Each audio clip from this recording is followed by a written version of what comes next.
why Bitcoin is changing the rules for hard money, why this transition is especially important in today's economy, and how current monetary policy has warped the time preference of market participants. If you're a Bitcoin skeptic or somebody who simply wants to learn more about the technology, this is a fantastic episode to glean some insights and perspectives that might challenge some of those thoughts.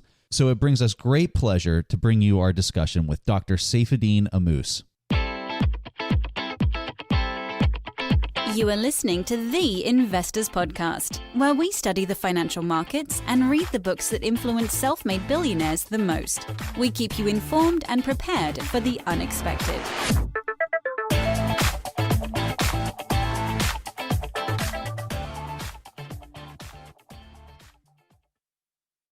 Hey everyone, welcome to the Investors Podcast. I'm your host, Preston Pish, and as always, I'm accompanied by my co-host, Stig Broderson. And man, am I excited right now because we have Saifedean Ammous here with us, the author of the Bitcoin Standard. Saifedean, welcome to the show. Thank you so much for having me. It's a pleasure to be on.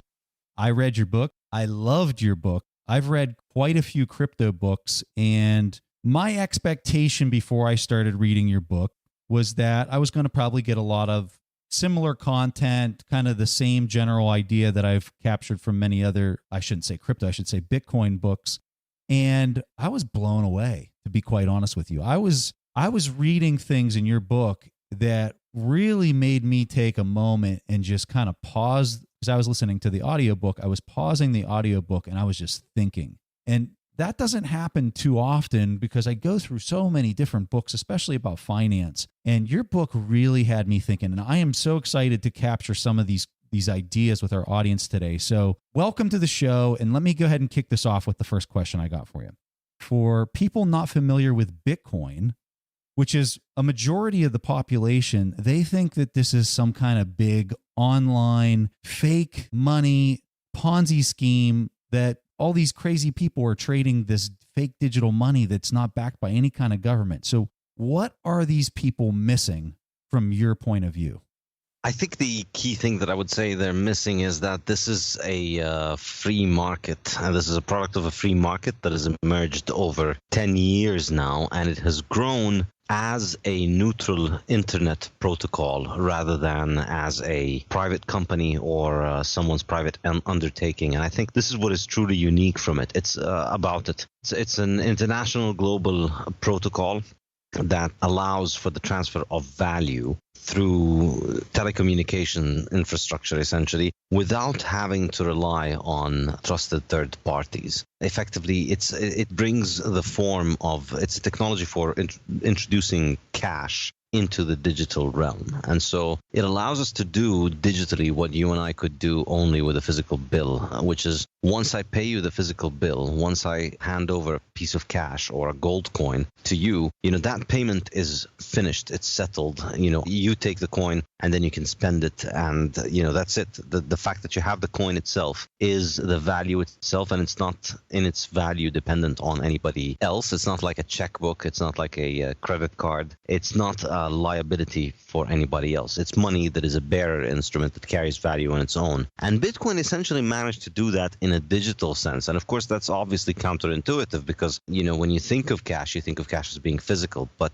there's something deeply counterintuitive almost about Bitcoin making digital cash. However, once you think about the implication of that, maybe the real killer app and the comparative advantage for this technology is to serve as the final settlement layer for financial transactions. If you think of it, it's an extremely powerful technology in that I can send a digital payment across national borders with final settlement within, say, an hour or two. That's it. The payment is finalized. You send $500,000 from here to China, and it's finalized within a day, within a couple of hours, and that's it. There's no way to reverse it. At least, let's say, the level of finality that you get after a couple of hours is larger than the level of finality you would get from a financial institution transaction over several months. Because, there will always be clearance and settlement transactions to be done. So things can get reversed, but Bitcoin allows you a pretty high degree of finality within a couple of hours. And then that finality continues to get more and more certain with every passing 10-minute block. the power of being able to send that money across national borders, because it's such a powerful tool, I think it might end up serving as essentially as a settlement layer for financial transactions. Bitcoin itself doesn't need to grow to handle all the world's financial transactions. It can handle the settlement and clearance transactions at the base layer. In other words, it's not going to replace Visa or MasterCard or Western Union. It's going to rather replace the settlement systems amongst large financial institutions and central banks. And if you think of it this way, it's a neutral protocol that allows us to do with code, with code and technologies of cryptography and several other technologies that have emerged over the last couple of decades. It allows us, using code only, to perform the functions that have required over the past couple of centuries a very sophisticated, complicated, and fragile set of political and financial institutions to run. But all of that can effectively be eaten by code.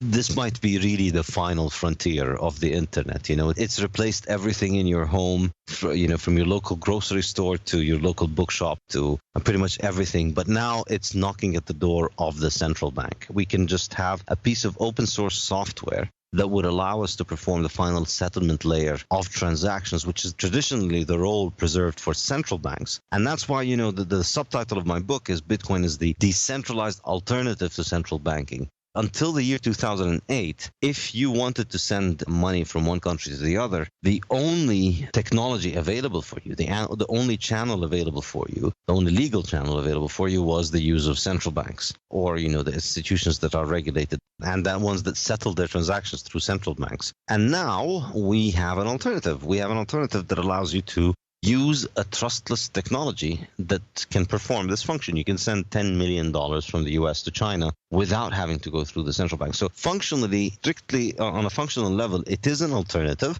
Currently, Bitcoin does 500,000 transactions per day. It probably can scale beyond that, but not by much. But still, if it does, say, 1 million transactions a day, or even if it stays at 500,000 transactions a day, if you think about the potential for how many institutions you could build around the world with that number of transactions to be able to settle finally transactions around the world, we would have essentially a system of many thousands of institutions that function like central banks. And so instead of having a couple of hundred central banks that are effectively all centralized at one central bank, the whole world really functions around the US Federal Reserve. Instead of having the Federal Reserve setting the monetary policy and dictating the policy for payment clearance around the world and having that be a political institution, we could have neutral, apolitical code do it. And that discussion has so much relevance when you consider where central banks are today. And one could perhaps argue that it's not a coincidence that we arrived with the issues that we now face. Keeping that in mind, could you please elaborate on what is wrong with the current financial system? So the first function of money is as a medium of exchange, and that essentially allows it to act as the coordinating mechanism of a market system. The only way that you can have an extended market system, you need a technology for indirect exchange that would allow people to perform final exchange with one another when they don't have what the other person wants, when you have the problem of coincidence of wants. So money is essential for a market economy. Money is the information mechanism of the market economy. The concept that I have been strongly influenced from Austrian economics is the idea of sound money being money that emerges on the free market, emerges and its value is determined on the market freely through people interacting with it, which then allows it to act as an accurate reflection of market conditions. So prices reflected in the money that is determined on the market freely will be accurate prices.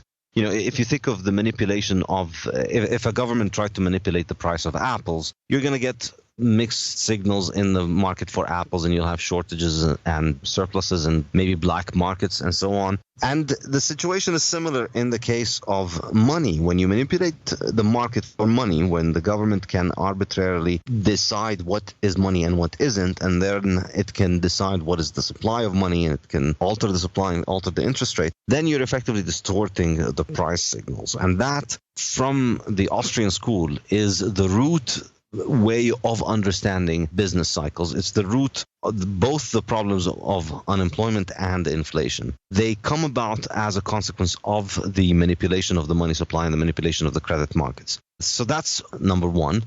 My favorite is the issue of time preference. And that flows from the function of money as a store of value. Money being a store of value allows it to, is an enormously important technology for us as human beings, because once we have the ability to store value into the future, we can start thinking about the future. And once we start thinking about the future, our time preference drops and we initiate the process of civilization. Human beings start thinking about the consequences of their actions beyond just the next meal. And then you start thinking about your children and their children, and you start acting from that perspective. And this is really the fundamental driver of civilization.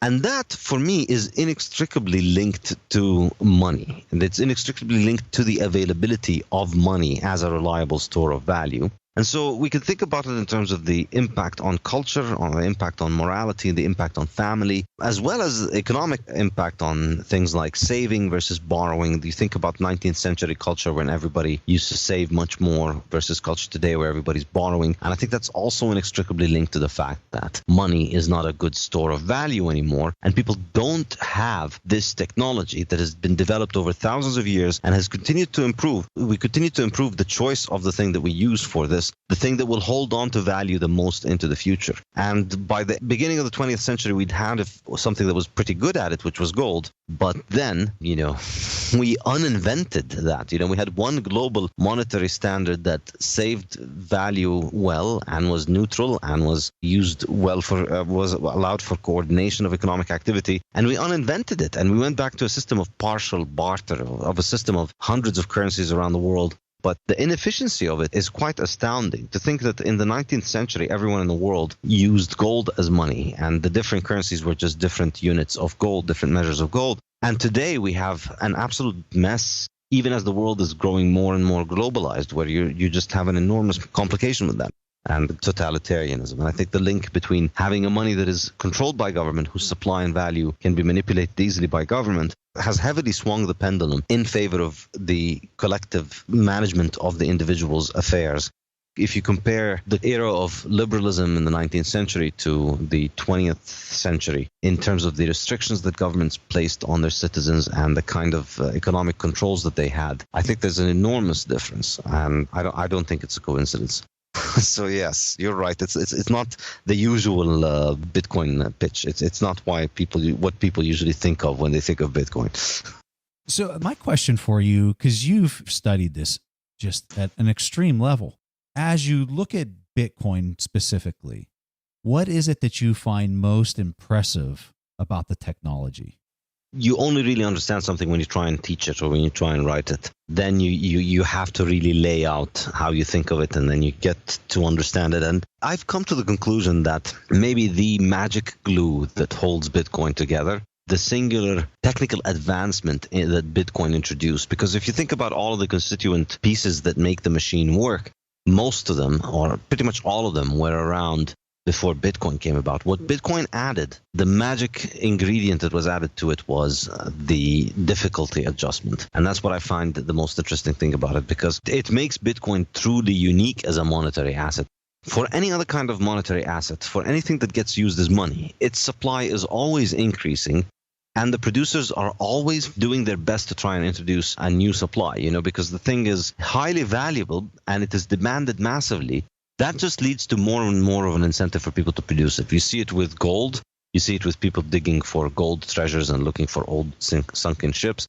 People are always trying to find a way to make more gold. You see it with mining any metal that gets used as money. You even see it, if you think of today's financial markets, the reason we get bubbles in real estate and in stocks is largely because these assets are being used as money. People are using stocks as a store of value rather than, in the sense of an investment, because they don't have a store of value. You can't just put your money in dollars and, have, say, 2 years expenditures stowed away in dollars safely, not for investing, not to take any risk, and hoping that they just maintain their value over the next couple of years. You can't really do that. So you have to be investing. And so effectively, the monetary premium that goes into making stocks or real estate or art a monetary store of value leads to the appreciation of the prices of those things and then results in the overproduction of those things. And so those things end up being not very good money in the long run. But of course, we don't have any good monies now. And that's why everyone is struggling to find a way to just preserve value. We're looking for the whole market is paying governments because their bonds are less likely to lose value than other things. But with Bitcoin, and of course with government money, we see that politics is just the game of printing more money and finding excuses and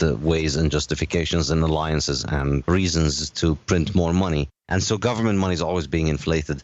So there's always this mechanism that leads to an increase in the supply that makes money not very good. And gold, obviously, historically was the thing that could resist this the best for chemical reasons, which I discuss in my book. But Bitcoin has found a much better way of restricting the growth in supply, which is to program it. And the way that this is a pretty difficult point to get across to people, which is Bitcoin is really stuck on a supply cap of 21 million, and it's only going to be 21 million. It's not very easy to explain why it won't change, but ultimately it has to do with the difficulty adjustment, which makes the mining of new Bitcoins something that happens network-wide, and so something that is part of the consensus parameters of the network. So you have to agree to the mining schedule to be part of the network, and the difficulty of the mining is also part of the parameters of the schedule. What the difficulty adjustment does, it raises the cost of mining Bitcoin to ensure that the output of Bitcoin stays roughly according to schedule.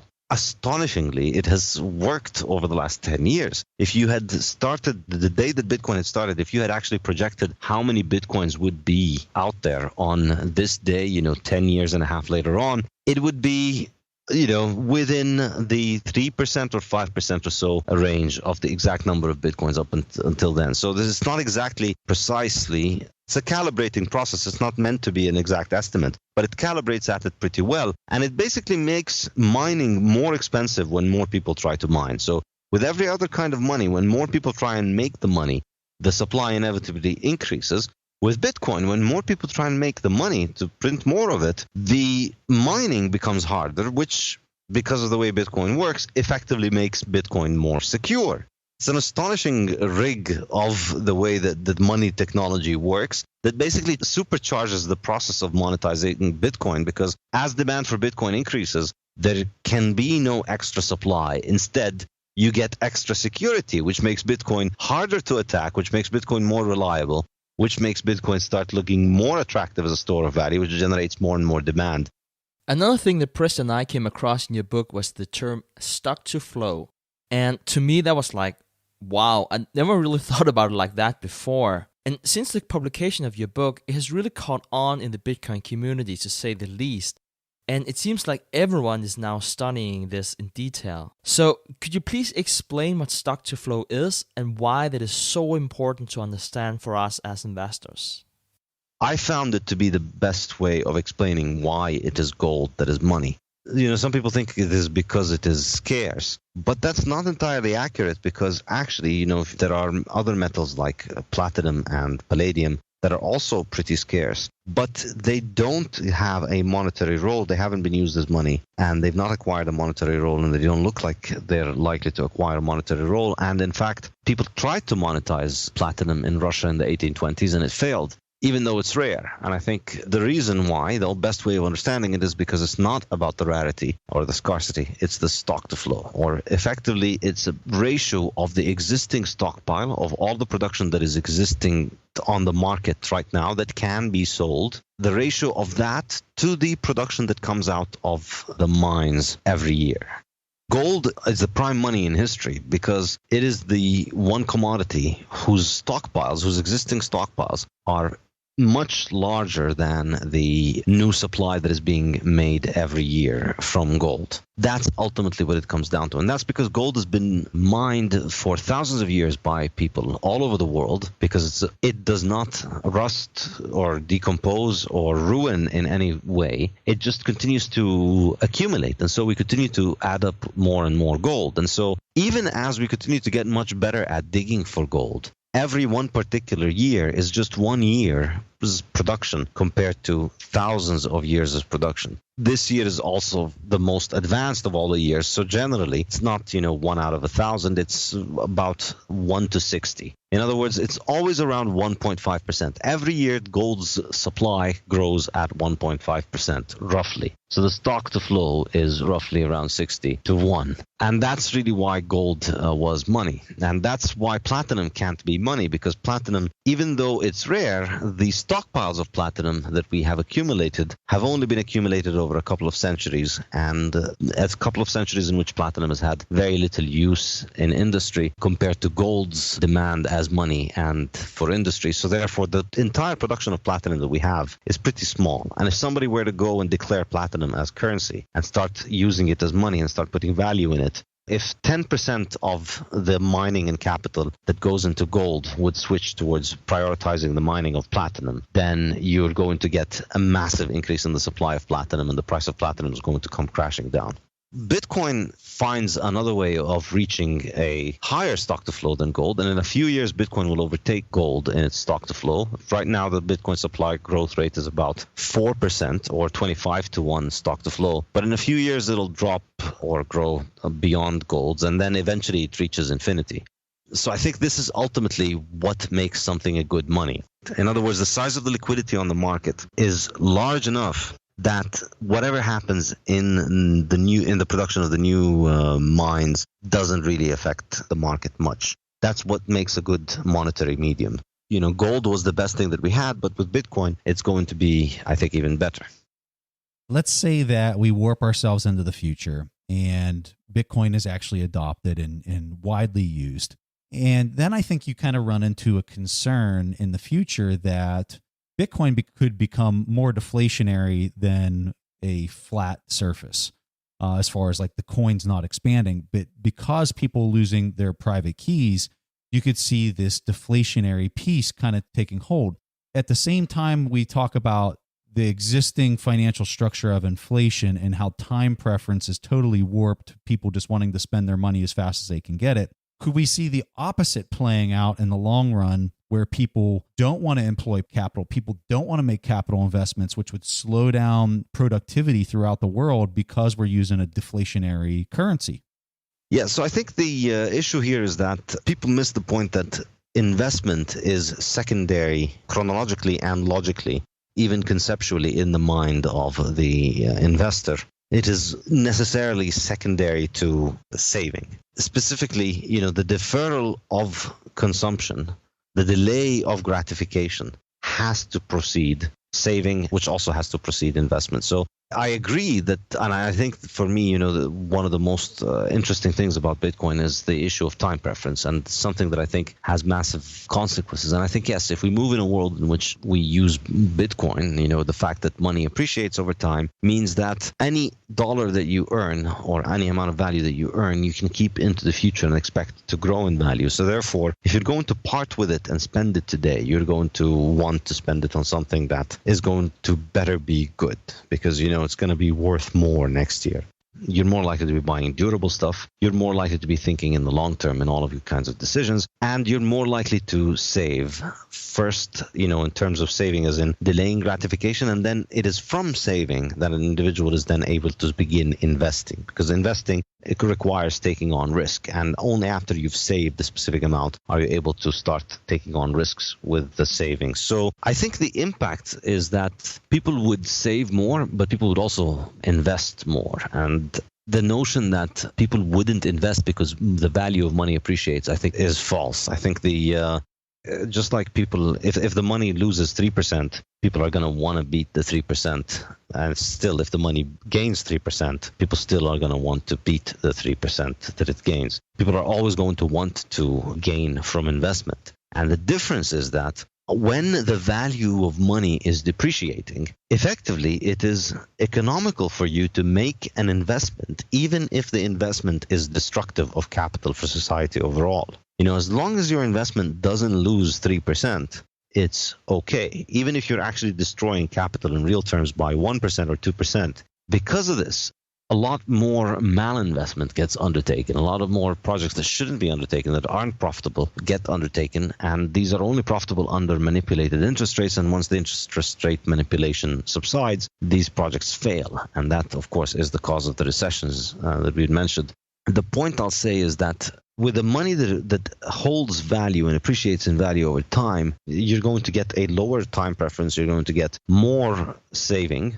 And that's going to result in more available pools of funds for investors, and that results in a lower interest rate. If you see the process under the gold standard, as the hardness of money increased, as gold became better money and harder money, and we moved from silver and copper and other forms of money, and as the capital structure became more and more developed, savings continued to increase throughout the 19th century, and capital stock continued to increase, and investment continued to increase, and interest rates decline. That can only really be understood as, first, people drop their time preference. That leads to more savings being available for lending, and that leads to a lowering in time preference, and then it leads to a lowering in interest rate, and it leads to an increase in investment, and therefore an increase in productivity for society. And there's more of a long-term horizon when money is harder and when money is expected to hold on to value, and that leads to more capital accumulation and more investment.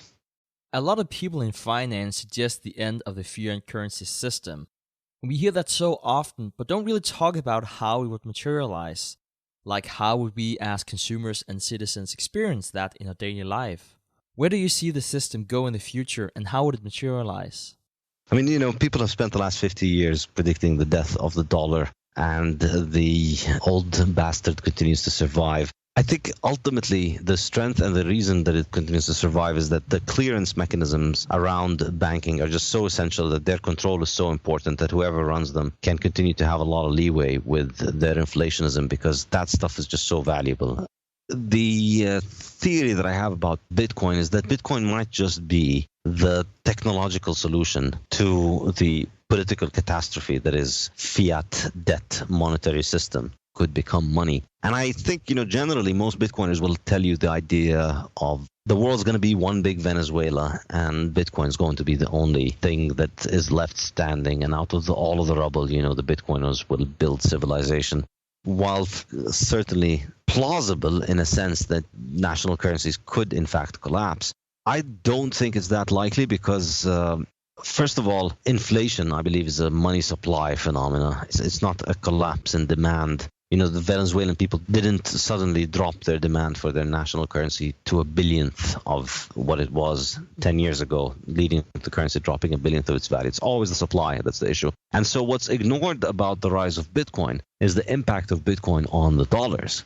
And that's where I think it's really the technological solution to the problem of debt money and fiat money. Because as Bitcoin grows as a hard monetary asset rather than a debt-based monetary asset, it is an asset that can grow without needing to generate more debt. And it is an asset that can grow and appreciate in value without the people who hold it getting into more debt. And therefore, people who hold Bitcoin, while, in the mind of the Bitcoiners, generally we think of, if you start holding Bitcoin, you're going to want fewer dollars, and so demand for the dollar collapses, and then the dollar hyperinflates.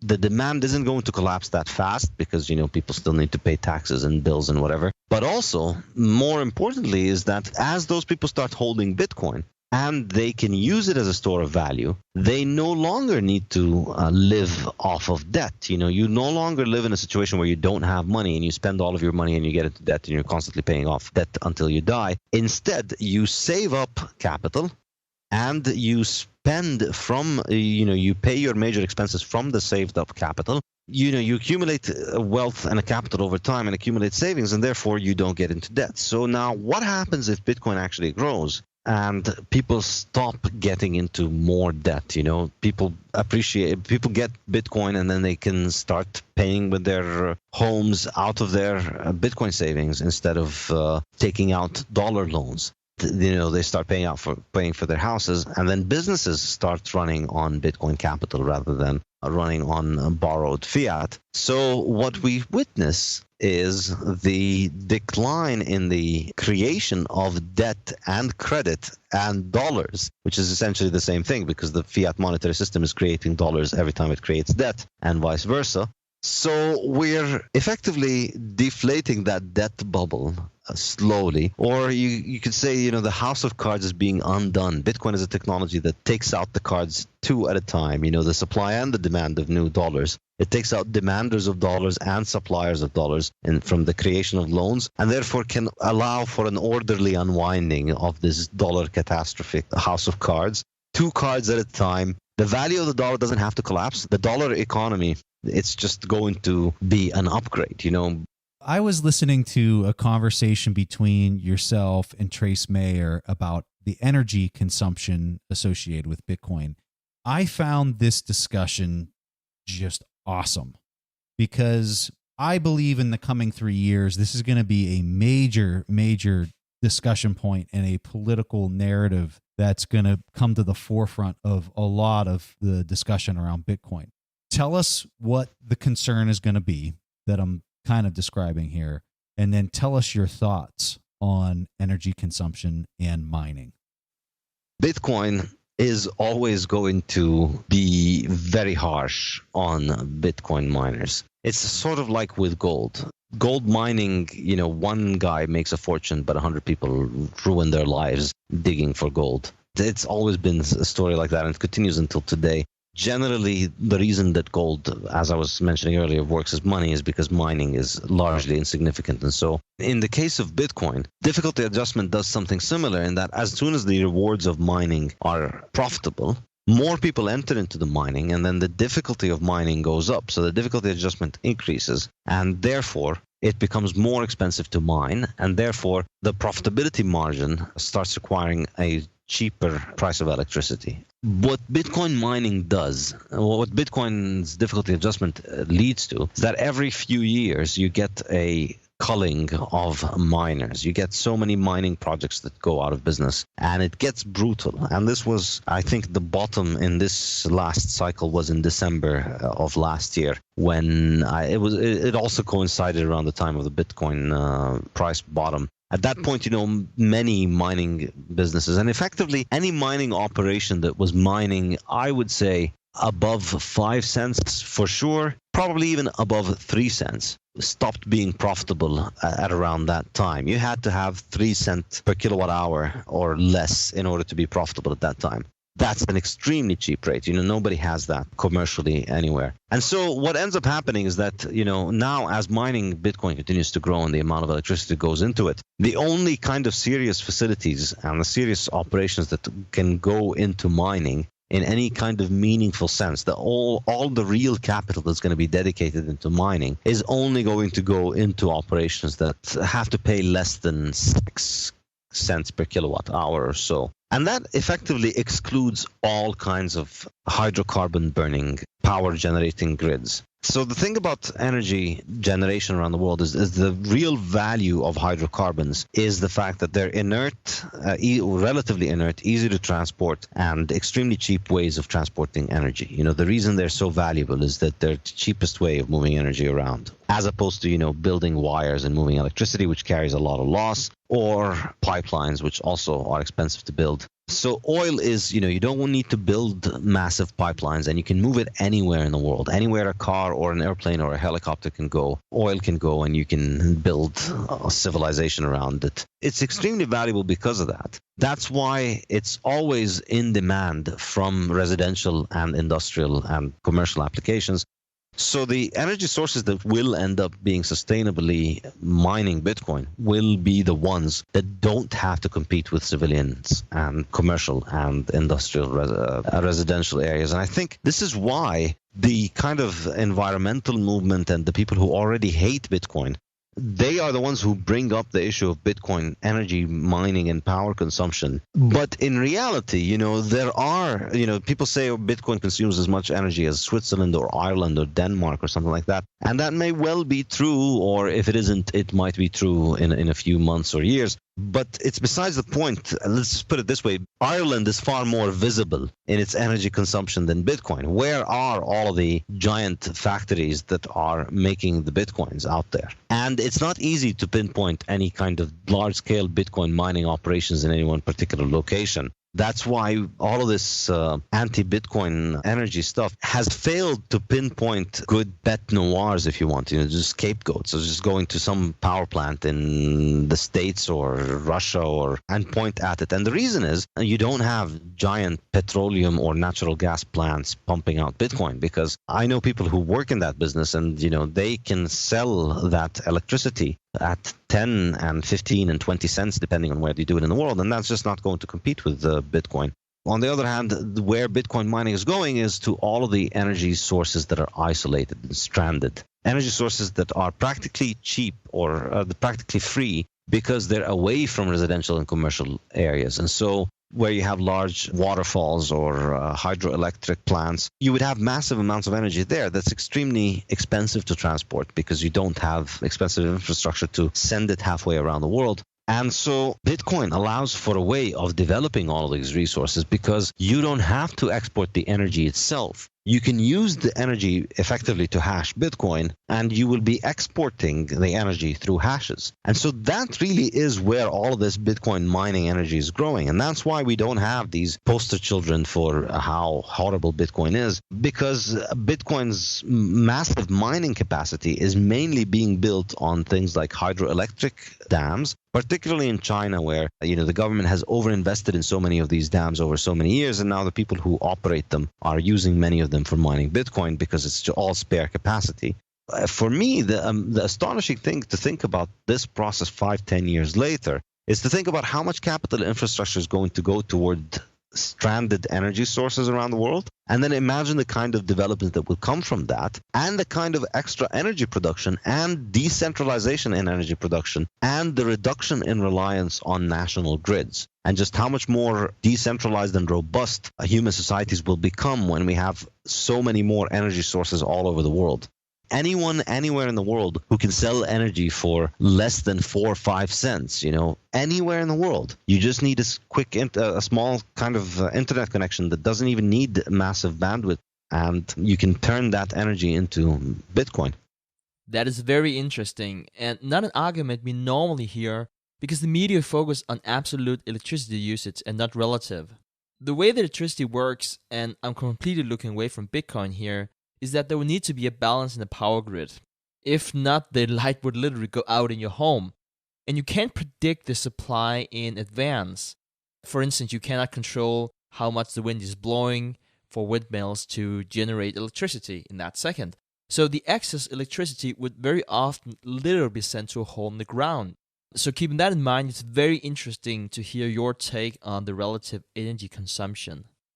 Another thing you have a very interesting take on is altcoins, meaning cryptocurrencies that are not Bitcoin.